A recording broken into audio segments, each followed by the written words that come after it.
ఈరోజు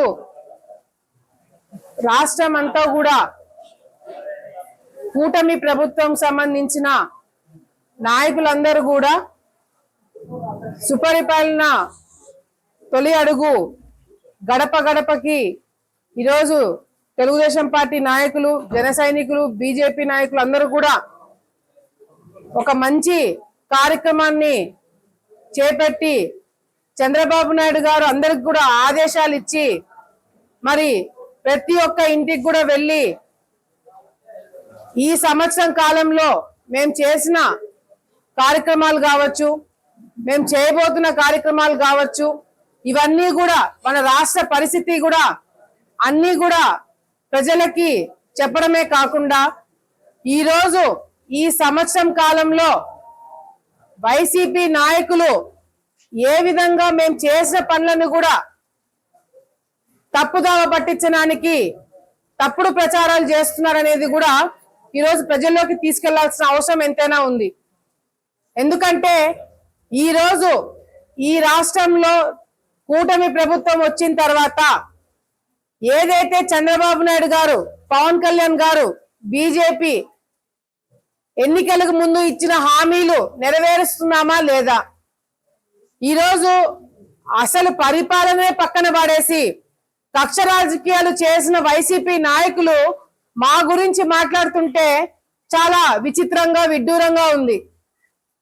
ఎన్నికలకు ముందు చంద్రబాబు నాయుడు గారు ఇచ్చిన హామీలు డిఎస్సి పైన సంతకం పెడతామన్నాడు, పెట్టడం జరిగింది. ఏదైతే ల్యాండ్ గ్రాబింగ్ అంటే భూ హక్కు చట్టాన్ని రద్దు చేస్తామని చెప్పినారు, రద్దు చేయడం జరిగింది. పెన్షన్ ఒకేసారి పెంచి 4,000 రూపాయలు ఇస్తామని చెప్పినాడు, పెంచినారు, టైంకి పంచుతున్నారు. అదే కాకుండా సంవత్సరానికి 3 గ్యాస్ సిలిండర్ ఇస్తామని చెప్పినారు, ఆ కార్యక్రమం ఆల్రెడీ మొదలైంది.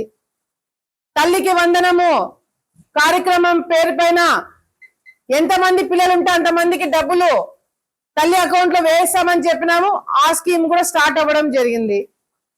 మరి అదే కాకుండా రైతులకు వేస్తా అన్న డబ్బులు కావచ్చు, లేకపోతే మహిళలకి ఉచిత బస్సు ప్రయాణం కావచ్చు, ఆగస్టు 15 నుంచి మొదలవుతాదని చెప్పి చంద్రబాబు నాయుడు గారు చెప్తుంటే ఇవన్నీ ఎక్కడ ఏమీ కనిపించట్లేదు.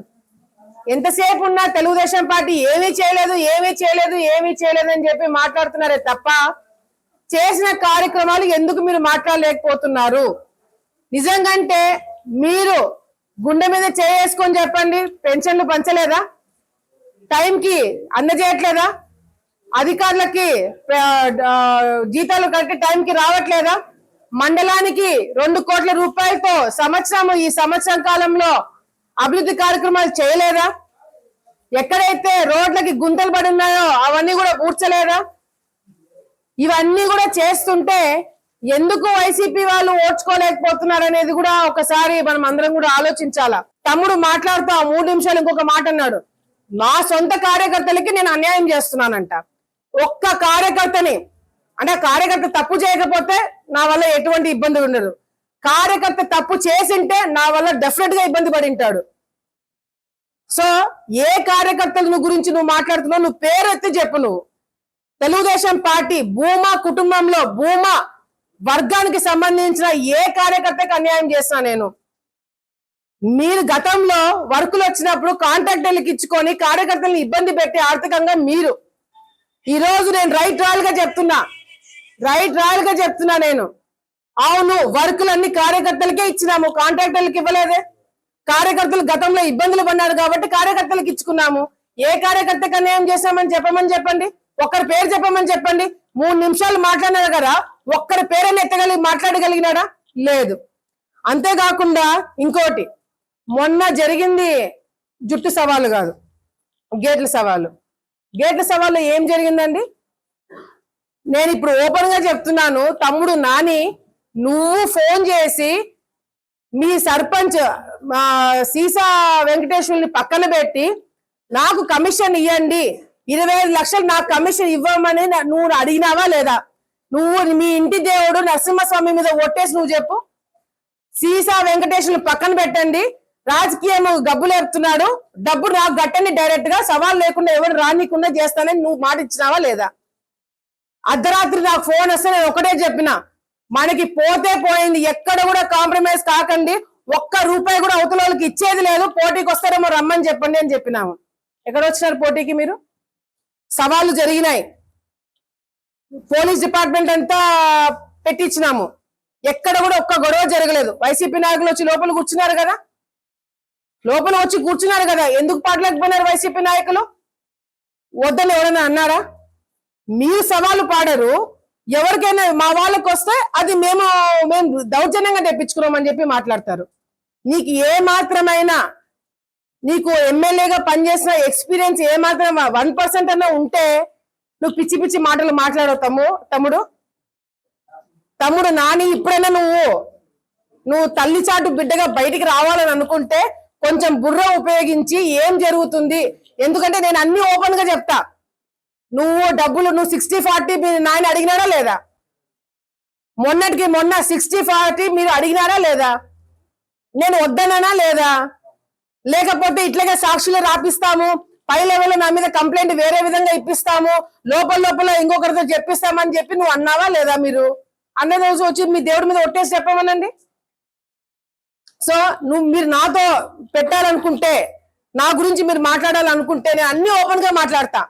మీరు అర్ధరాత్రి నాతో సమావేశాలు జరిపినవన్నీ కూడా నేను బయటికి చెప్పాల్సి వస్తుంది ఎవరి ద్వారా అనేది.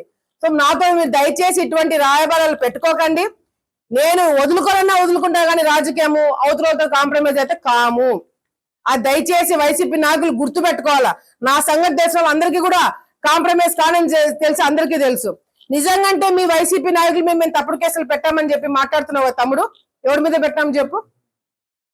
వాళ్ళు టెండర్ల కోసం వాళ్ళు పార్టిసిపేట్ చేయడానికి వాళ్ళు వస్తే నేను తప్పుడు కేసులు పెట్టించి వాళ్ళని టెండర్లో పార్టిసిపేట్ చేయకుండా చేశానంట. ఒక్కడి పేరు చెప్పు, ఆ టెండర్ నీకే ఇప్పిస్తా. నేను ఒక్కడి మీద తప్పుడు కేసు పెట్టి వాళ్ళని నేను టెండర్లు పాడనీయకుండా చేశాను నిరూపిస్తే ఆ టెండర్లు మీ వాళ్ళకే ఇప్పిస్తా.